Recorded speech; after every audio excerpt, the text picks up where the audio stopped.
every week someone died. And you're like, there are more tears. You're still crying. There's Lorna, my friend Lorna dying. There's Lynn, there's Auntie Hope, Baba. I'm like, there's still more. There was still more. I'm like, can this shit end? You want to tell someone, Shukisha, me, I've had it. Pesa zangu zimeisha. My money's over. And they're like, no, we're still going on. But in an earth, I learned that the heart is capable of so much love. And there's room for everyone in that. It has a depth of love that I never imagined could exist. Because it's like everyone had a little piece of my heart, and that heart was getting picked at every time, and there's a hole there. But you do heal, but there's something else here. But the human heart is beautiful.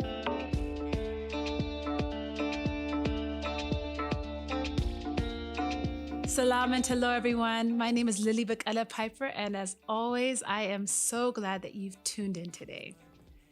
Today on the show, I am honored to have Kevin Mwachiro join me. I've been thinking about how to introduce him, and it's actually quite difficult because Kevin wears many, many hats and is a multi-talented and gifted writer. You may know him from many different spaces, and let me just try to tell you a little bit about his work and his life. He is a writer, a podcaster, a journalist, and a queer activist. His professional media and communications career has spanned 2 decades. But if you know Kevin and you know his writing, probably what you feel about him is immense respect, gratitude, and probably like he's a friend. He writes in a way that draws you in. He invites you to ask questions. He invites you to examine your place in the landscape of Kenya or Africa or the communities in which you sit. He asks you to look around and think about who's sitting with you and who might be missing. He asks you to be grateful. He asks you to extend love and acceptance and inclusivity to those around you. And the reason he asks you those questions is because those are the questions that have defined and moved his life. As a journalist, he considers himself a custodian of other people's stories. And he's done that in many ways and on many platforms. He's been a journalist for the BBC. He has been a writer of his own personal blog. You can find his work on Medium and different other platforms. He's also the author of the book Invisible, Stories from Kenya's Queer Community, as well as a part of the editorial team for Boldly Queer, African Perspectives on Same-Sex Sexuality and Gender Diversity. And his most recent work of fiction is the short story Number Sita, published in the anthology Nairobi Noir. But Kevin's questions and Kevin's writing also are championing the LGBTQI community here in Kenya and championing each and every one of us who live and work in these spaces. His work doesn't just touch you if you are a member of the queer community. It touches you if you're a human being existing in a space where you want to be more free. A few years ago, Kevin was also diagnosed with cancer, which he considers an opportunity to find a new voice and to raise awareness about multiple myeloma. As I said at the beginning, Kevin's writing is just an invitation. It's an invitation to a conversation. And I couldn't be more delighted that he decided to join us today to have a conversation about all these things and many more. We dive deep, we laugh, we listen, we learn, we cry a bit. But I just couldn't be more delighted to have spent the hour with Kevin learning and having my thinking elevated and my heart opened. And I think you'll feel the same. So welcome to Salam and Hello, Kevin Mwachiro. Asante. So glad to have you here. Salam. Yeah. Salam and hello. So Kevin, let's start with something easy. You just turned 50. Happy birthday. Asante sana. Thank you very much. So as you kind of hit this milestone birthday, I'm sure it must have been a moment for reflection for you. And for those of you people who don't know maybe your life story, just kind of give us a brief introduction to what you've been doing these last few decades. Wow. I was born and bred in Nairobi. I spent most of my adult life here. I tell people I'm a storyteller. I love radio. Radio has always been a passion for me.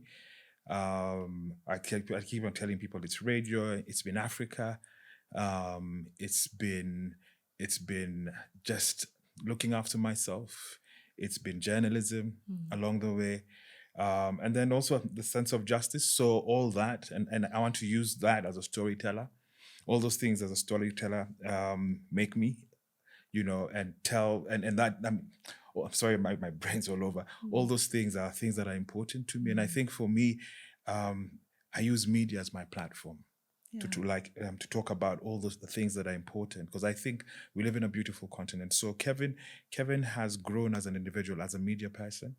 I worked at the BBC as a radio journalist and moved into being a broadcast journalist, and then I think dived into writing. And then I think, like you said, with the cancer, I found my voice. Cancer gave me a voice. It made me bolder. I recognized that I only have this life to live, and I'm just going to live it in the best way possible that I can. And Kevin Mwachiro is one grateful African who is just honored to live on this continent and its beauty. It frustrates me sometimes, but I'm glad to call Africa Mama. Oh, well, I'm glad that we share the same mom then. Yeah. So I'll consider you my brother. Awesome. So, when you hit a milestone like 50, you must, look back, reflect. What were the dreams maybe you had growing up, and at 50, have they come to be? I think that is hard for me, because 50 just felt so far. And I just think it's since I got diagnosed with cancer, every birthday matters. Every single birthday matters. It's like saying, I got to see another one. I got to see another one. Yeah. So I'm really grateful, and I've seen friends who've turned 50 and they're living their lives to the fullest. And it doesn't end, just it gets better. And I hope, because I've seen it through my friends, and I know it gets better. I want it to get better, and it will get better. It's me being a lot more authentic in my life. It's me being a lot more vulnerable. It's me being the individual I was created to be. That's what being 50 is. And there's a lot of gratitude, honoring my journey from the last 50, and then looking forward and telling people there's still so much more for me. I feel there's still so much more for me to do. It's weird that, and I'm now 50. I feel like I'm only just starting. I'm only just starting. And it's and also an appreciation of what I have achieved over the last few years, but also just really, it's been a journey, to be honest, Lily, just being really appreciative of the person that I am and what I've achieved and what I've been blessed with. There've been scars along the way, but there's a lot of gratitude. I've grown once upon a time, I wanted to be a flight attendant. That didn't happen. I worked with the Revenue Authority. I'd never really thought of where I'd be at 50. I've learned just to be present. Yeah. And the fact that I know if 55, I could be something else. Sure. But I think for me, I'm just really happy that I'm doing the work that I do is mostly centered on the continent. Telling the world about our literature. I'm passionate about just framing how we are seen globally, and even more so to us. Like even with Nipe Story, my primary audience is Africans. Absolutely. And I think we just need to be telling each other stories a lot more. And I'm just grateful that, you figure this is what I was going to do, and then you get sidetracked, and I think the cancer sort of, the universe is just like, you think you're going to do this? Let me just throw this at you. And then it's it's opened a whole new world for me. I don't know what my dream, I thought I'd still be a journalist, to be honest, going across the world or doing stories, hard news. But I'm just grateful that along the way I found my voice. Yeah. And I think that's what getting to this point is, being able to find my voice and still growing in that voice. When I'm listening to you, I'm not far behind you. Okay. I have a birthday coming up, but not 50. Still on the 4th floor. But what you say, two things come to mind. One, I just want to say to you what Toni Morrison said. You are your own best thing.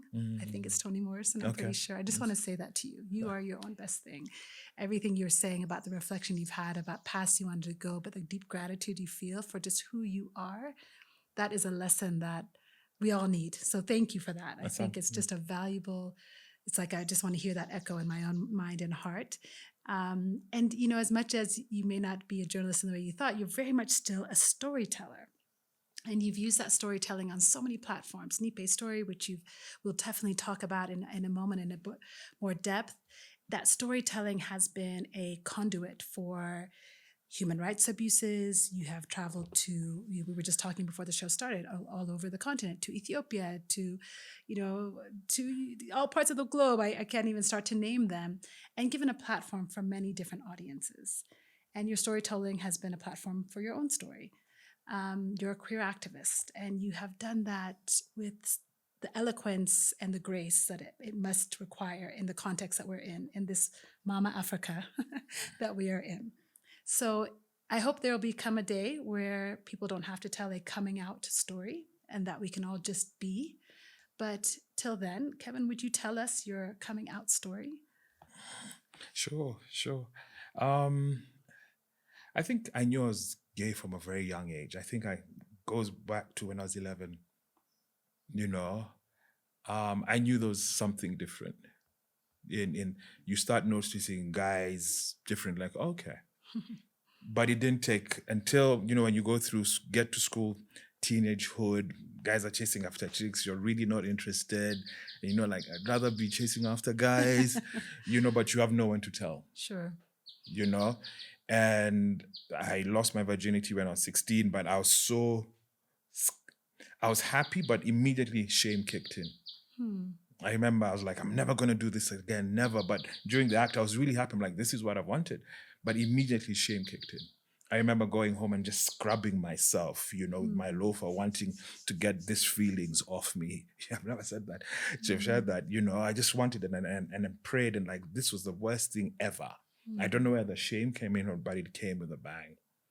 And then just hid that aspect of me for very many years. You know, I went to a Christian university. I became a Christian along the way. You know, I wrote to all these ex-gay ministries in the States. You know, this was writing letters to them. Please send me material. I don't want to be gay. Your conversion therapy kind of thing. And get that. And I read that.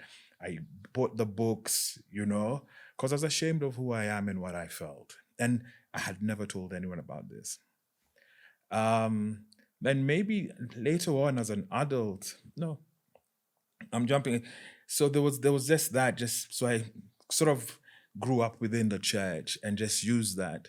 Then came out to one of the pastors within the church who was very supportive.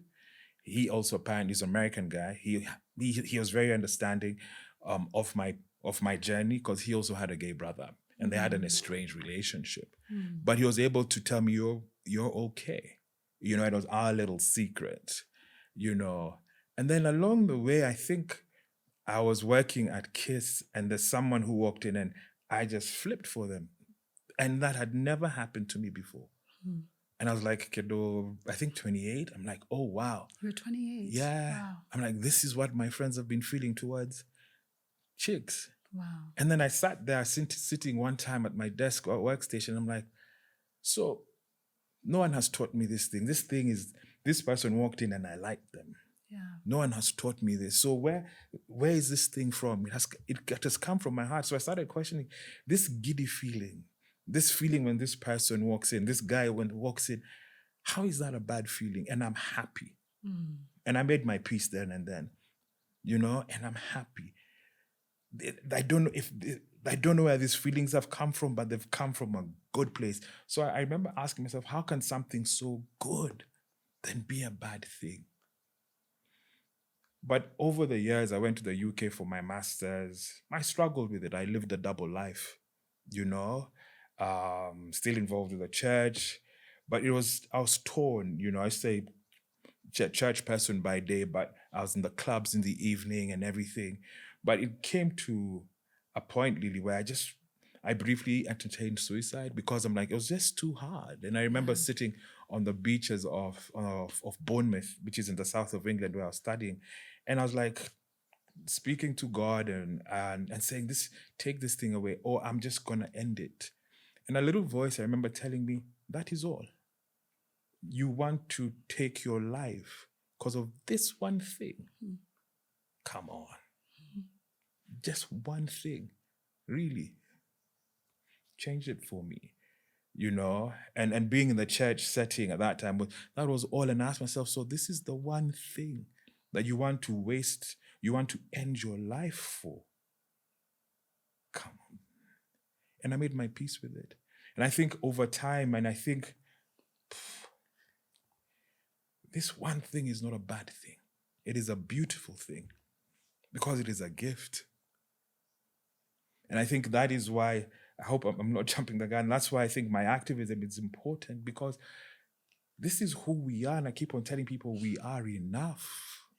Yeah. And I use, it's a biblical phrase, we are beautifully and wonderfully made. Absolutely. Absolutely. You know, and to tell people that is who you are, and this is the person that I was created to be. And then from then on, came back to Kenya and slowly started I was not going back into the closet. I'm like, if you know, you know. Kama ni mbaya, as we say in Kiswahili. If it's bad, it's bad. But I was not going to hide who I was as a person. So came out to my family, came out to my friends. And then I happened to work in spaces where that were fairly open and liberal, you know. And then when I was 16, walking along Kenyatta Avenue, trying to get a hookup, I didn't know anyone who's gay, but now fast track to now, almost 16 years later, finding family, finding other gay men. I'm like, oh wow, there's so many of us. We are here. I knew I'm good. Yeah. I'm good. And that's basically the journey, you know. And I think for me, the coming out is not just coming out to yourself and coming out to people. It's just coming out to love who I am. I think recognizing this is the person I was created to be, and I'm beautiful and I'm enough. Yeah, thank you for sharing that, because I think there's so many things about who we are. I think there's so many things striking about what you said. First of all, that somebody who is straight never has to have that journey. They don't have to have this soul searching and this coming out and this conversation with people they love. There's no sitting down of parents. There's just everything in your world affirms you and gives you this message. And in fact, reinforces everything. And the fact that you found this path, I'm struck by the people you met along the way, the pastor, in going to school, the voice within yourself. You've talked about being a church boy in the past. Is that still a way that you would call yourself? Where are you now in that journey? Not in the church, for sure. Well, I always say, if I don't mind interrupting you, is that God says the church is us, that it's not a building or a place anymore. But you carry on. The question is it's interesting you say that, because yesterday I found an email address, an old email rather, that I'd written to one of the church pastors who helped me when I was in the UK, and still saying, when I got back to Kenya, I found that church an unsafe place. Yeah.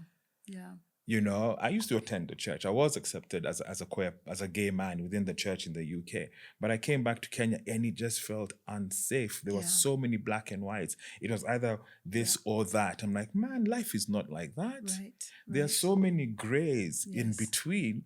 And this was a charismatic church I used to go to. And, you go there, everyone's like, touch your neighbor. I remember looking at the lady sitting next to me like, don't you dare. And I think I had a particularly hard week.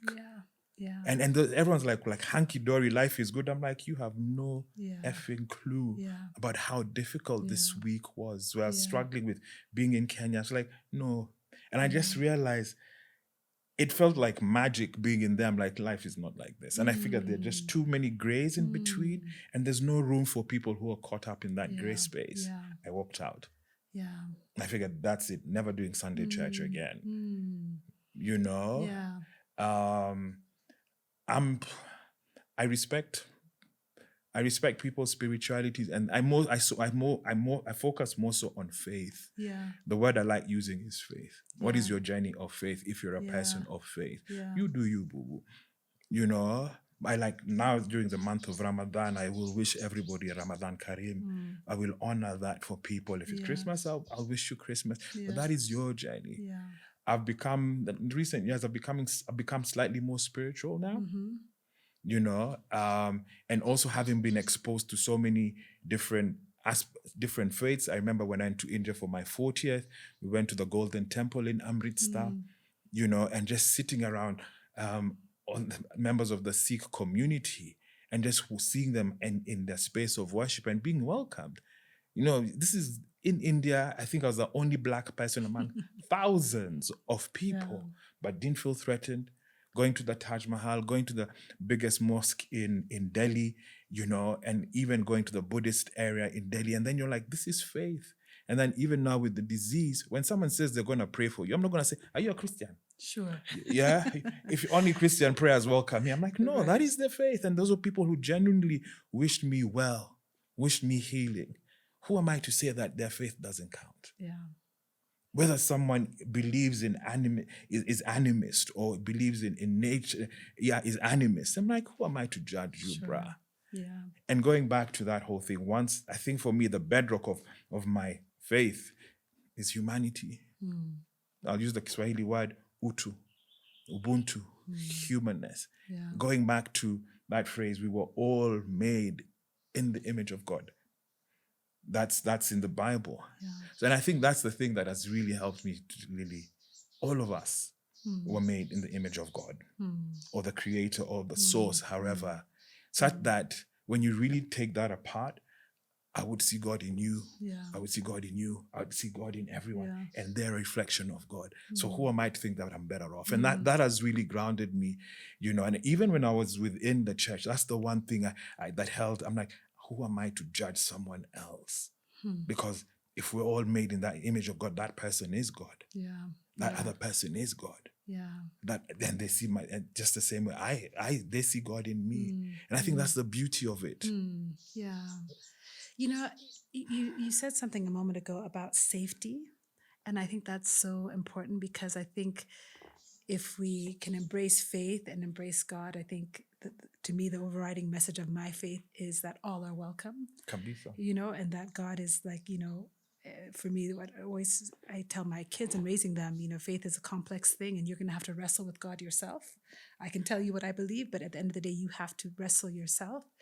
But I know one thing is that it's love God and love your neighbor, and all are welcome. The table is long and the doors are open, you know? So I want to sit with that idea of safety because at some point for you, you also, you know, being gay in Kenya and being gay in Africa is one thing, but then to decide you're going to be an activist, Kevin, that is like another level because it's, talk about vulnerability and safety. Now you decide to, it's like an equity you have, a commodity you have was your own safety. And you decide to spend that commodity for the sake of others as an activist. So God bless you for that, number one. Thank you. Even though I myself am not queer, your activism benefits me as a woman, as the many other roles I play. So tell me what for you was the deciding point that I'm actually going to now raise my voice as an activist. I don't think I think there were several points, but also I like what you said, space at the table. There's always, and I keep on saying, we have to keep on creating space for everyone at the table. And everyone should come in like with a potluck. That's how I look at it. I like that. Karibu, you come with a dish. And if it's something I don't like, let me try it. I don't. Maybe there's someone else on the other side of the table who likes it. That's how I look at my activism. We have to continue creating space for everyone until everybody is at the table and everybody can come with their dish. And let's share. If you don't like it, sour, pass it on to the next person. And if the seats aren't enough, either we share or we get a bench. And we realize that the seats aren't working, let's get a bench and let's just bunch up together a little bit more. And I really like what you said. And I think that for me was it, you know, creating space for everyone at the table. And I still think that I continue with that. And it was really cool to use that analogy.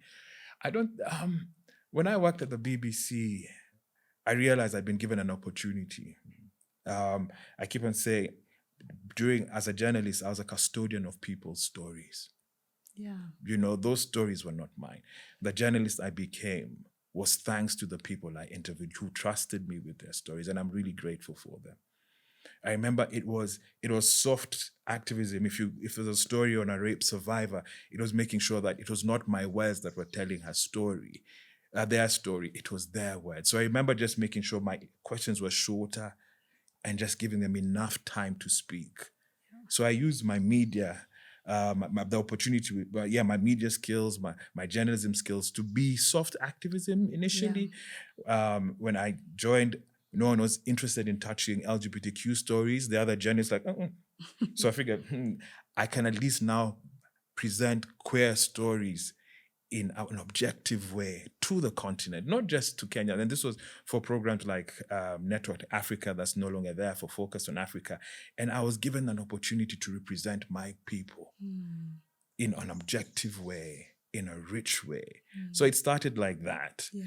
And then I think around 2011? Yeah, I think it was 2011, we had the inaugural Out Film Festival, which is an LGBTQ film festival. And the MC who was meant to be there didn't show. So I had to introduce the festival. I'm like, okay. And that for me was like, okay, when I said it, I'm like in front of everyone, like, this is it, Kevin. If anyone comes into the auditorium now, they know this guy. This is you. This is you. And initially, so it was the Out Film Festival that was my form of activism. And then there's another friend of mine, Mwangi. He was also a journalist. And we decided that we are going to use our media platforms, our skills as journalism, to make sure that the portrayal of LGBTQ people within our spaces is fair. So it started that way. And then the book. I think the book is the one that just sealed the nail on the coffin. Yeah, no going back. And no going back. I'm like, I'm out there, And it was actually covered by the BBC, and I'd left them a year ago. But yet again, it was an honor. It was an honor to write Invisible. I'm just grateful to people who trusted me with their stories, and I realized then this is my platform: the storytelling. Words, writing about it. Yeah.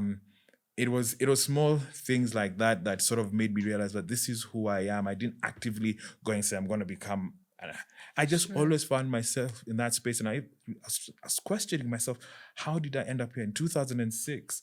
I remember was it 2006 or 2007? Someone invited me for a lunch, and I walked into this room of other queer people. I'm like, and they were all Kenyan, and we were thinking of how do we set up a movement. We used to meet on Sundays, and I'm like, and it just felt so good, when you're coming from a space or where you see queerness that is usually white and non-Kenyan. And then you're seeing people who have names like Omondi, Zawadi, Mwangi, and they're all queer. And after that, we'll go and catch the bus or the Mathiri or we'll walk. It was amazing. Yeah. It was amazing. And I remember we were being involved in World AIDS Day marches and painting banners, still too scared to go out onto the streets, or just thinking of what we're going to do for the very first Ida Hobbit, which is the International Day Against Homophobia, Biphobia, and Transphobia. And the little things that we did, it was my space. And I think it was that way of me just coming into my own in Kenya, knowing that I can do this in Kenya and I'm not alone. Yeah. So that helped in just, next thing I just found myself, I'm here.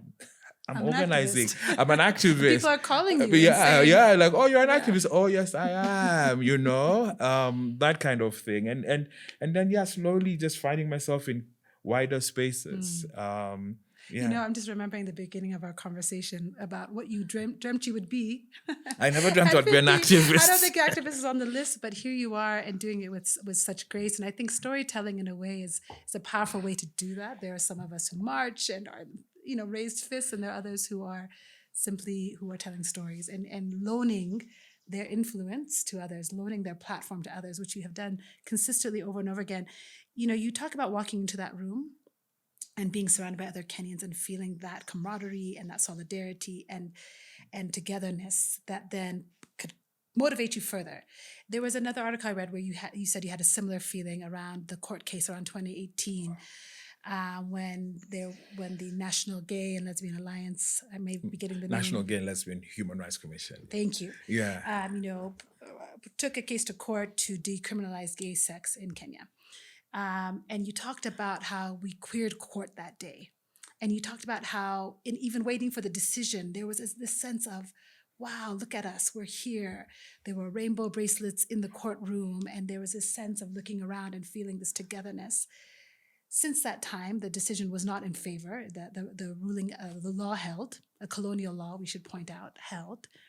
A few weeks ago here in Kenya, a different ruling was, I shouldn't say shot down, was overruled by the Supreme Court, allowing gay and homosexual groups to register officially, which they can now do legally. But there was a lot of backlash in society. We're watching what's happening in Uganda with the current law that's in parliament, has not been signed into law, but an anti-gay, straight out anti-gay hate bill, which would not allow people to even to identify as gay or a member of the queer community. So what I want to ask you, Kevin, looking at these legal movements, is, queering the courtroom enough? Is that feeling of togetherness enough? Because my sense in looking at some of your past interviews is that because when you have been on a journey as yours for so long and seen Kenya, maybe so slowly start to soften in some places and individuals soften in some of their rhetoric, that can feel like a win at times. And you must have to take in the small wins when you are an activist, or otherwise I'm sure you would burn out. But I do want to know, is that enough anymore?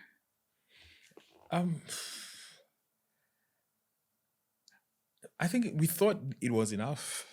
We were going down the legal route. We got a fantastic constitution that spoke about the rights for everybody. Not what we thought. We thought that we were doing the right thing, and I think we are doing the right thing, following legal process. Yet again, like I said, taking the constitution. But I know it's not the only way. What we've seen in the last month shows that we still have a lot of work to do as a movement. But it's also frustrating to think that, but we've done so much work in the time that I've been with the movement for 16, 17 years, that it feels like we're being taken back. Arguments from people saying it's an African, they're recruiting. And those sentiments like that had died down for the longest because of the work that colleagues have been doing. There's been a lot of advocacy that has happened in the country. And the fact that the movement has grown so much. The anti-gay, anti-LGBTQ sentiment just took me aback and took most of us aback. I'm like, we've been here. You know of us, you know of the work that we are doing. And this, it is not enough. And I think the thing is, we can't do it alone, man. Like you said, burnout, this work is tiring. Yeah. And then if you think about it with a lot of what's happening in Uganda, and especially here in Kenya, where there's so much public hate, it triggered, even I started for the very first time, I felt unsafe. And even questioning, Kwani, is this the worst thing that is being done in the world right now? It just showed that we queered the courtroom at that time, we took the constitution, but it shows that there's still other ways that we need to explore. We need to have conversations in homes with people. I mean, on the way here, I had a conversation with the Uber driver. And there's a lot of misinformation and disinformation that is happening in there. We need to start telling people that we as a community also need to be proud of the African queerness, and their queer researchers, their queer theologians, their queer academicians, their queer journalists, their queer storytellers. We still need to be telling our stories, not just going down the legal route, because the law could rule in our favor, but our work still needs to be done on the streets, at home, in educating people, in the media, in the portrayal of how we are as queer Africans, as queer Kenyans. So the work is continuous, but it's not just enough queering the courtroom. And I remember that day, Lily, just the fact, we didn't feel, I'm like, this is the Supreme Court. We are not the Supreme Court, High Court, we are here. And everyone knows these guys are here. But we didn't, and I think because of the sense of community that was there, it felt safe. Yeah. It felt safe. I'm like, we're doing this in one of the arms of government, and they know who we are, and it felt safe. Yes, we didn't. The ruling was not in our favor, but we're like, I've walked through the courts, and they know I'm here for this case, Repeal 162, and it felt safe. And I wasn't alone. There's so many other people. The work still continues. But I keep on saying that's not the only work, like I said, that we need to do. We just need to educate people, create other spaces of safety in homes, within the police services, within hospitals, within housing areas, education. The querying needs to go on. You mentioned Uber driver here. I'm just curious, Kevin, how does that come up? Did he recognize you? Or are you just like, hey, bro, I'm going to have an interview? It was something he said he read on social media, and I think the journalist... He recognized you? No, he just small talk. Chit chat. It's like, so I asked him, so where did you hear that from? Blah, blah, blah. And then, and he's like, these people are being paid. I'm like, okay. It was that. And that's the narrative, that people are being paid. I'm like, I almost came out telling boss, even me, I'm gay, man. Yeah. I remember challenging him. If people, that's another story. It'd be a long ass story. But I feel you, because you're right. It is those small things, and I'm just feeling how this, again, the safety issue is there, and where you can feel safe, and this issue of the court cases and the legal piece of it is the one part of it. There's that piece of it. Then there is the homes and where we live. And you've written so much about, Kenya's relationship with human rights and how rights for gay people will extend to other communities. Talk to us a little bit about how you see the intersection of your rights and my rights. The thing that made me learn about that element of, especially women's rights, was the death of Sheila Lumumba, and writing about that.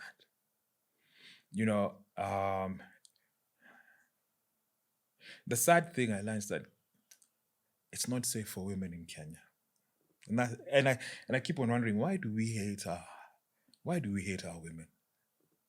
Because the violence that women have to go through is senseless, and I'm really grateful for the women around my life who've made me think about safety and the stuff that they have to go through every day, because they don't know there's a guy there.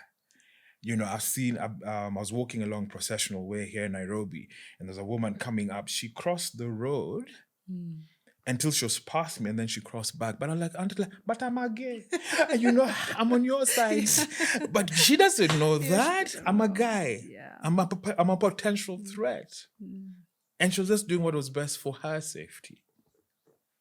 The death of Sheila Lumumba, just writing that piece in Medium just made me realize how violent it is for women.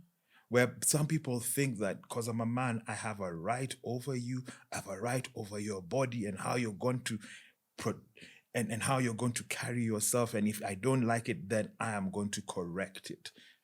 That is wrong. And for me, it wasn't an attack on her as on them as a queer person, but it was an attack on women.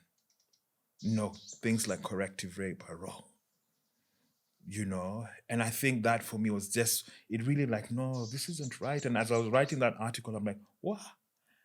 Yani, this country does not like its women, and we don't honor the women in this country. We don't create enough safe spaces for women in this country.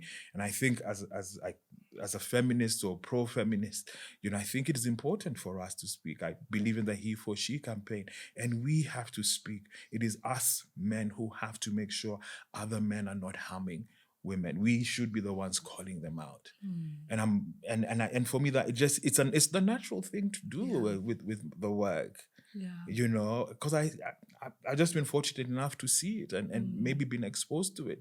And not forgetting, to some people, I'm a man until they know, oh, he's a gay man. But the first thing you see is that guy's a Jama, that guy's a guy. Yeah. Is he safe? If not, we're out. Yeah. So unfortunately, it was the death of Sheila Lumumba, and writing about that, I spoke about it just for me, like, this is not just about Sheila being a queer person. Yeah. It's about Sheila being a woman and people being threatened by strong women.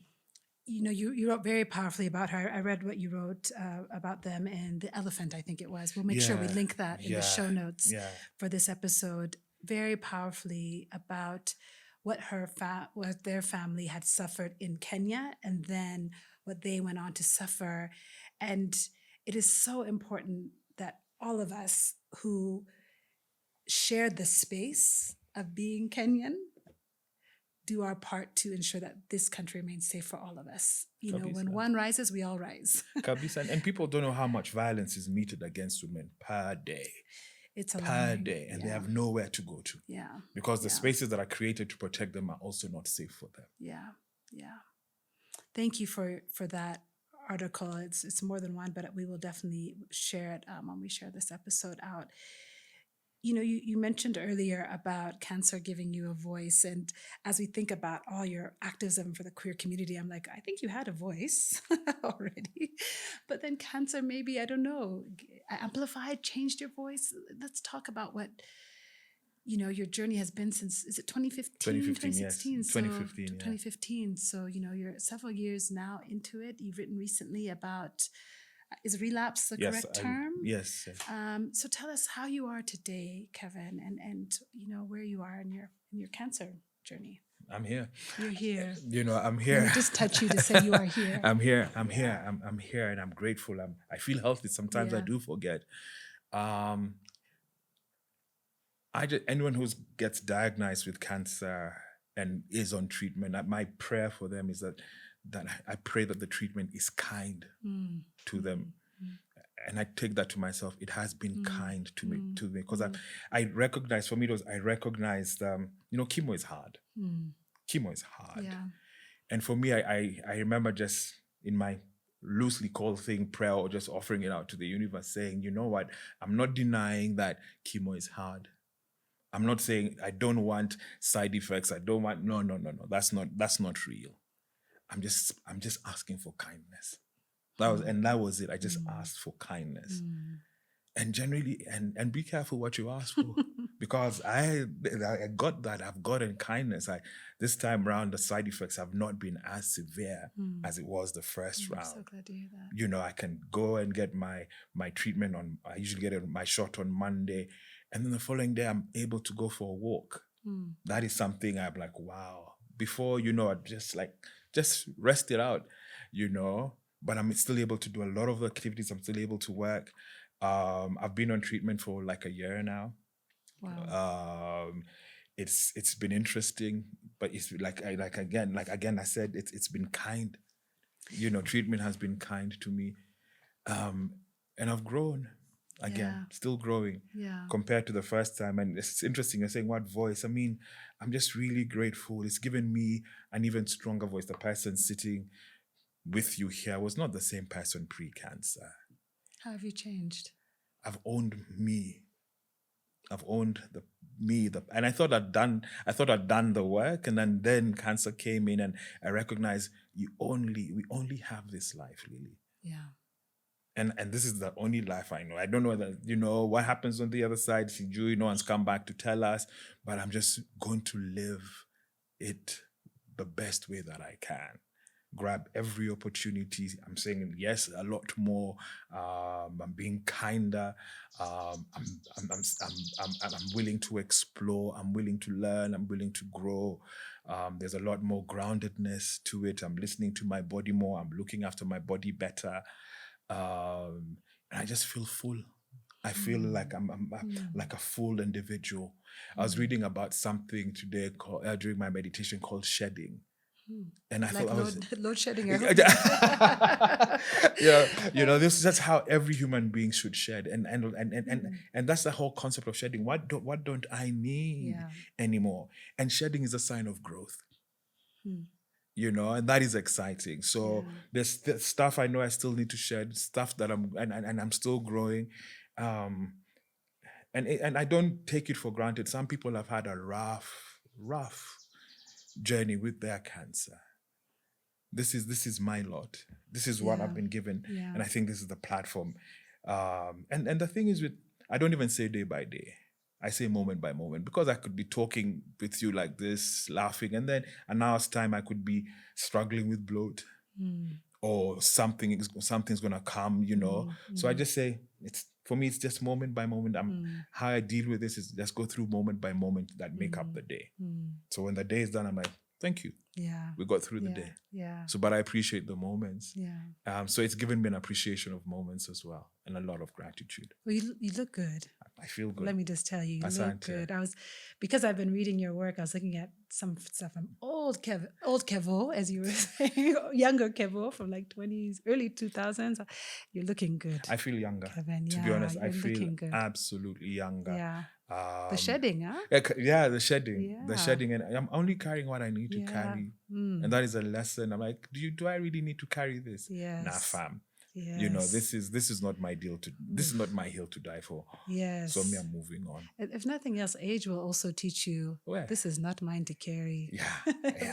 But you, Gen Xers, whatever, millennials, whatever you guys are, feel free to take this. So let's talk, a bit more about, you've written, I think, in the last couple of years very openly about your cancer. You've been gracious to share with us your journey. You've talked about your family and how they have been there with you. You wrote beautifully about your dad's passing a few years ago, and I'm sorry for your loss. I've been so touched by just the stories you've told about your family. I want to know them all because you just seem to have such a beautiful connection. I want to read to you something that you wrote in that letter about your dad, and just to ask you about it. You said about your father that grief unearths you, unsettles and unfurls us as humans. It is non-discriminatory. However, it also offers the gift of kindness that balms pain, a compassion that is speechless, exhibited by touch or a look or a simple presence. And even the mountains of bread and packets of milk are languages of kindness. It's beautiful, Kevin, which you wrote in your tribute to your dad, and you talked about kindness just now. Tell us, what that grief has unearthed in you, and what role kindness has had in you. To also be kind, to be sensitive to people who are also grieving.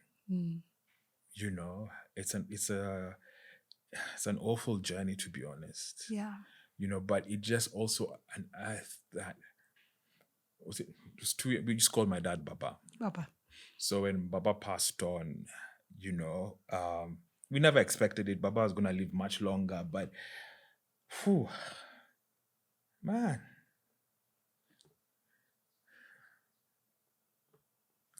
it doesn't end. Yeah. But it kind of gets easier as I cry. It's the sign of love. It's the sign of love. But they're just lessons, because 2021 was a tough year. 2021 was a tough year because it was like every week. It was relentless. Every week someone was dying. Forgive me if I sound angry, but not at all. Every week from February somewhere until I think mid-May or early June, every week someone died. And you're like, there are more tears. You're still crying. There's Lorna, my friend Lorna dying. There's Lynn, there's Auntie Hope, Baba. I'm like, there's still more. There was still more. I'm like, can this shit end? I tell someone, Shukisha, me, I've had it. Pesa zangu zimeisha. My money's over. And they're like, no, we're still going on. But in an earth, I learned that the heart is capable of so much love. And there's room for everyone in that. It unearths a depth of love that I never imagined could exist. Because it's like everyone had a little piece of my heart, and that heart was getting picked at every time, and there's a hole there. But you do heal, but there's something else here. But the human heart is beautiful. But it was tough. It unearthed that. But it just showed how I'm capable of loving. Even though my dad, we had an interesting relationship with Baba. Loved him. But it just unearthed a sense of pain that I'd never felt before. Sometimes you almost think you're going mental. And it's small things that would open up the waterworks. Yeah. But just again, if it wasn't for the kindness of people, you know, sometimes that pole feels, yeah, it feels empty, but it just also unearthed it made me question, what's the best way I can support other people who are grieving? What is needed? What are your needs? It made me think, it's not just saying, Pole, what are your needs? You know, and finding out this is who Lilly is, and this is, I know, even if, here, I brought you a piece of cake, you know, and I've just left that for you. I'm just going to sit here, you know, and just be. I remember some friends who said they bought a pack of cigarettes for their girlfriend who was, you know, had lost a mom. And like, that's, yeah, because they knew she wouldn't have time to go to the shop, and they're like upstairs, your stash is there. Said that she could just go and, you know, and that is care. Absolutely. That is care. You know, so it unearthed that, it unearthed the humanity around, the humanity in me, my vulnerability, you know, and during that whole period, we didn't, bless my brothers and bless the family, we did not hide the grief that we had. We did not hide it at all. And I think for my nephew who was around us, and for me, I was like, I want him to say, I saw my father, his father, you know, they also call him Baba, my brother Herbert, his uncles grieving and not being afraid of their tears. Because that, excuse me, my friends, that shit was hard. Of course. So that he is never ashamed of his tears as well. And tears should not be seen as a sign of weakness. Yeah. We cried because we loved him. And I'm just, yet again, grateful. I remember when, because I'm a believer in gratitude, that time, every day I'd give thanks. On the day Baba died, I'm like, wow, how do I even give thanks? Yeah. But I remember something you told me, you know, I got 48 years with my dad. Some people have had less with their parents or with their loved ones. I got 48 years.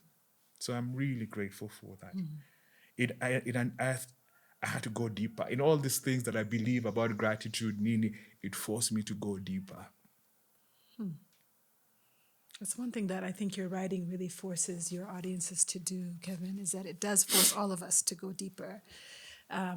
Reading your work caused me to reflect on my own relationship with my parents, about what I do with grief, how I carry it, how I don't express it. So thank you, because I think that your own reflection and putting it on public platforms, I think, calls us all to the conversation, calls us all to come and think. And you often end a lot of your writings with a question, which I also appreciate. You know, even the most recent thing you wrote, I think, ended with, how was your day today, or something like that. And those questions and those conversations are so important. So thank you. I think especially for us in this continent, you give us a place to explore questions. Exactly. Yeah, it's hard to really to move on from such a profound moment of reflecting on your father and what he's meant to you. But it brings me back to just this idea of storytelling. And you've shared so much of your journey, you know, your family, your life through stories. And you're doing that through Nipe Story as well. I'm sorry, I'm just snotting all over the place. Rahma, can I have another tissue? So let's take a few moments to talk about Nipe Story, which feels like maybe one of the places that we're going to get to continue to journey with you. It's been a platform you've had for several years now. So tell us about Nipe Story and what you're hoping to do, what you've been doing with that beautiful platform. Nipe Story is my baby. Your baby. It's a passion project that started in 2017.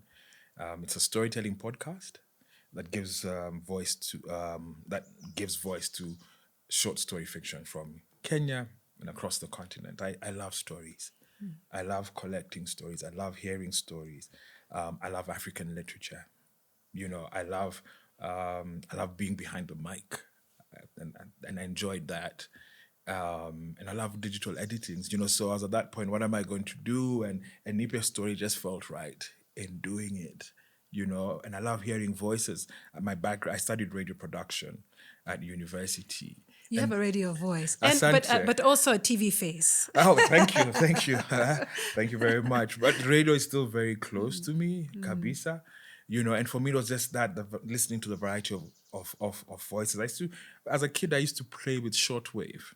Is that right? Yeah, and you're busy scrolling Radio Moscow, Radio China, the BBC, Voice of America. My love for radio went back a long time ago. And my supervisor at uni used to tell us the images you create in the listener's mind through radio, through the spoken word, are a lot more colorful than what you actually see. 100%, yeah. And that's why I'm like, and I wanted to continue creating beautiful pictures in people's minds. And Nipe Story has given me that opportunity. So it's been a journey. Sometimes it's been really hard, just putting it together. But I can't believe the podcast is 5 years old. Wow, congratulations. And the thing is, Lily, I get excited. I still get excited. This is really sad. That I can be editing a piece, so I'm just listening to a piece that's just been read, and I end up clapping. You're like, that was fantastic. I'm like, wow. Yes, and I can't wait to share that. And I'm just grateful that Nipe Story still excites me. That's awesome. When you read something and like, I really want to produce this, and then you get a voice artist who does an excellent job. You're like, oh, wow. Yeah. Okay, so for people who are maybe new to Nipe, where should they start? Can you give them an episode or two It's where you unfair. point? It's completely unfair. So long as you tell me which is your favorite child. I'll tell you off mic. I'll tell you off mic. I'm not going that way. I think fine. 92 episodes are really good. All right. It's like a library, to be honest. I look at yeah. Nipe Story as a library of stories. A living library. Yeah, you pick the one that you enjoy, but they're just such beauty. And I'm also learning through Nipe Story. I'm also learning about people's writing styles. I'm learning about different cultures. I'm learning about different parts of Africa as well. Yeah. So I'm learning, I'm listening, I'm enjoying, I'm being entertained through Nipe Story. And it is a podcast that has made me grow as an individual, as a storyteller. And yet again, I'm still being a custodian of people's stories. Yeah. Back to your roots. But back to that, and I'm back to audio, which is beautiful. So for me, Nipe Story it's given me the continent. Plus, one of the things I'm really proud of with Nipe Story is that it gives me the opportunity to talk about African queer fiction. I don't think there's anyone else doing it as far as I know. But it also, for someone who's listening to a young queer person, has an opportunity to say, this is what our love can be. Absolutely. And the people who've written about queer fiction have, from stories like the Jambula Tree and there's Man Across the Bridge, there's a way that this person depicted the intimacy between the two individuals. Are like, oh, wow. Yeah. In a very earthy, and they were making love in the fields. I'm like, okay, didn't see that coming. Yeah. But and for someone who is struggling with their identity, I'm like, yeah, but I may not be there, but I can imagine. Yes. What African queer love is. And it's exciting to see through Nipe Story the different ways that it has been told. Absolutely. So I'm just really proud of the fact that Nipe Story is an opportunity for African queer fiction. As you should be, because there was a day and age where in films, and I'll speak more to like the film in the US, where like it was always the black best friend or the gay best friend, and they were only the side character. And in the last few years, we've seen them slowly start to come to like the main characters, but it's been so and it's still not quite there. And so now when you look at something like Nipe Story, giving a platform where a queer love story is, when do we just take the queer out? It's just a love story. It's just a love story. Yeah. And people can experience that as they would any other piece of fiction writing. It's so, so important. Like when I read Jambula Tree, I'm like, oh, wow. And it was won a way the Kane Prize? Yes, Isn't won the it? Wayne Yeah. Prize. Monica Arach Denyako, I'm like, oh, wow. And they're like, we have a place here.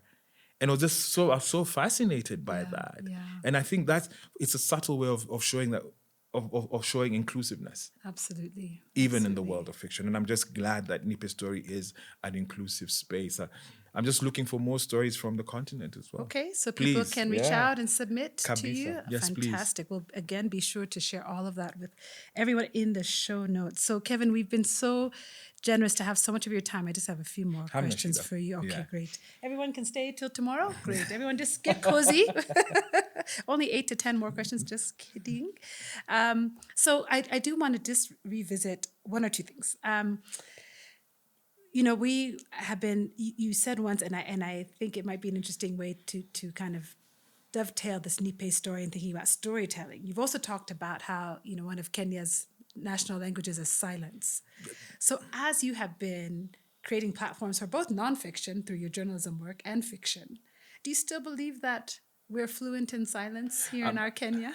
That I picked up from Yvonne Awar in her Okay. book Dust. Yes, okay. I'm sorry, I forgot to correct that. That is not for me. That is Yvonne's quote. And when I saw that, I'm like, yes, it's true.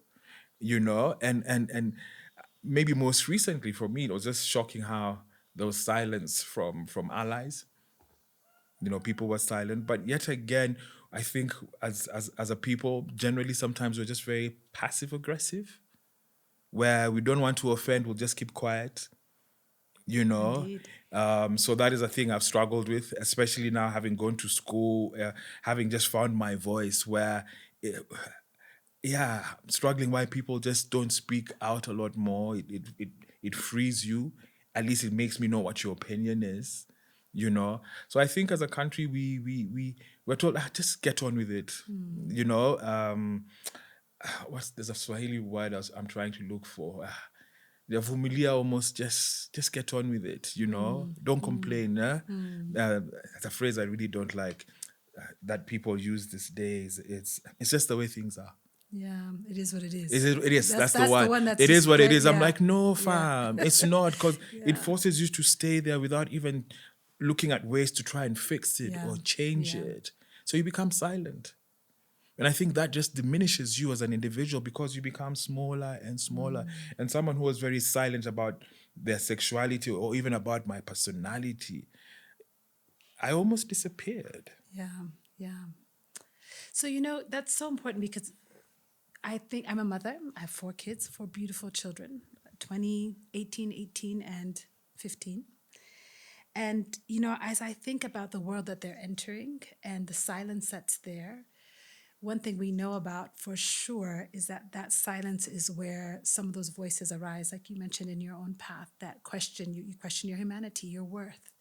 And we're seeing in this generation of young people rising rates of mental health crises. We're seeing rising rates of self-harm. We're seeing rising rates, of suicide. And when we look at that data around queer kids, it's through the roof. And you can't help but be absolutely shattered and worried about that community. And you've talked about some of the young people you met on your path. If you could go back in time, what's a message you might say both to yourself as a young queer person and talk to those young queer people who might be listening today, and to also the people in their community who are around them, that they need to know about those young people to break that silence? It's interesting. I mean, to the younger person, I'm actually working on an article to my younger self, factoring everything that's happened. The one thing I'll tell myself is there's nothing wrong with you. And there's nothing wrong in how you feel and the way you love. It's who you are. And do not be afraid of your voice. That is one thing I'll tell myself. To any young person there who is... I just want to broaden it, to be honest. Sure. And I'll tell you why. And the work that I do is not just for young people. It's for anyone who's struggling with their sexuality or gender identity. And I keep on, and I've really struggled, people saying, oh, it's the young people. Sometimes I feel the young people are okay. They might be more, you're so right. They've got access to the internet. More, they've grown. They? I mean, they're seeing a lot more representation. They're seeing more black, is it BIPOC, black, indigenous people of color. They're seeing more. They're seeing more people of color on TV in spaces that predominantly they were not able to access. So right. So they know who they are. And I keep on saying we're missing. I believe we're missing the bus. We're missing a point, because the young people and how they've been brought up are able to see themselves.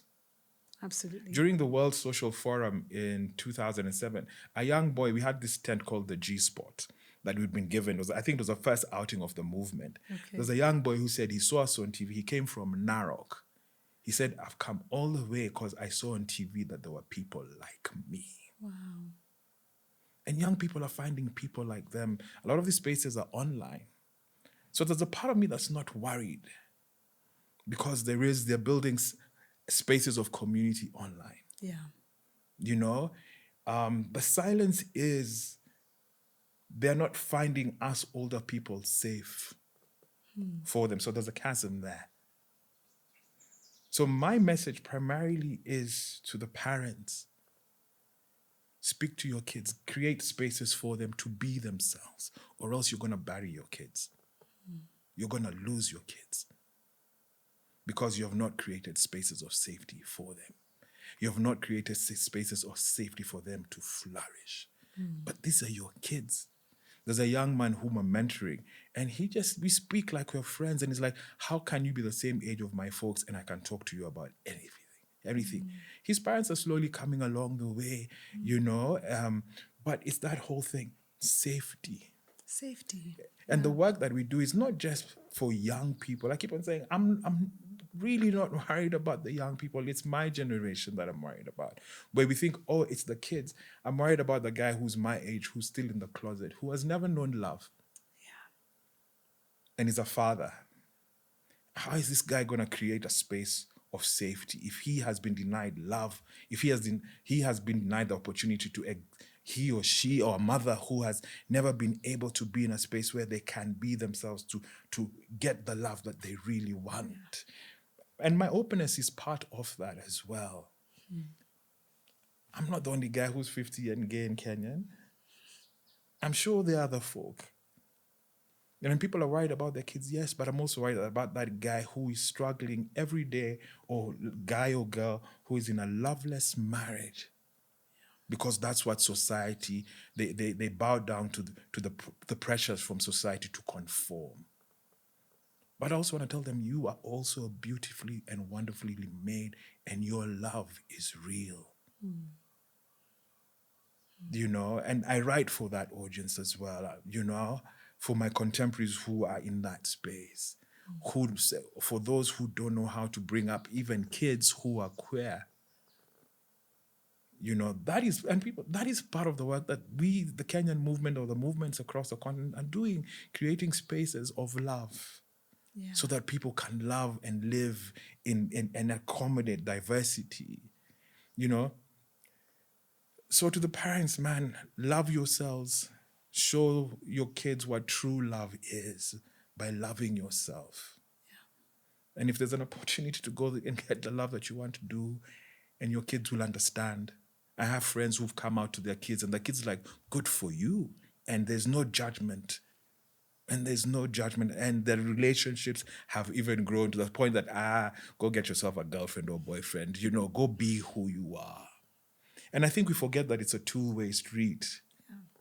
You know, that acceptance, that respect, that love flows down two ways. Love is love, you know. And those parents who are bringing up queer kids, you're not alone. You know, there are other parents who are in the same boat, and love your child, because that's all they need. Love your child and create a space of safety for them. You know, and yet again, I fall down to that person young person. I just want to say, you're beautiful, man, woman, them. You are beautiful the way you are. Love yourself more and spread love. That sounds like the perfect place to kind of pause and thank you for joining us today. I'm emotional because it's just, you've brought us to exactly where we needed to end. Love. Love is where this conversation started, and talking about celebrating 50 years and gratitude that you were feeling.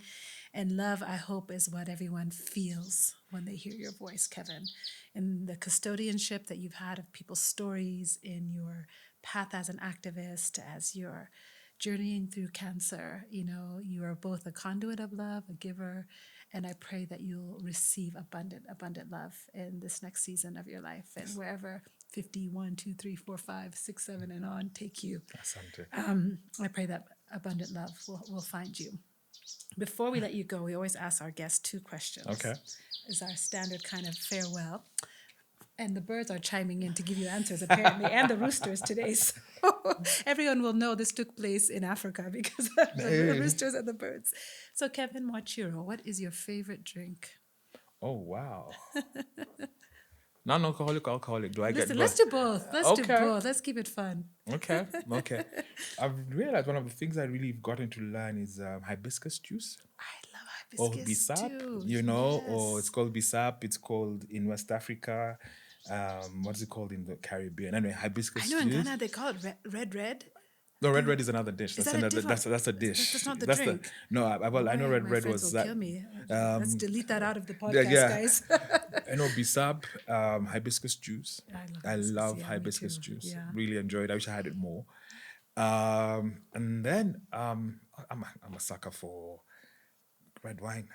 Oh, you keep it red, huh? I keep it red. You keep it I red. agree. Red And, wine. and funny enough, it's the thing that even with treatment, it's the one thing that has agreed with my body. Okay. A little kindness there Yeah, for you. yeah. So it's red wine. The and birds are bisap, green. yeah. Bisap. Okay. And then we always want to know, Salam and Hello is a show about joy and justice from Africa and diaspora. So, Kevin, what is bringing you joy today? That's a nice question. What is bringing? Damn.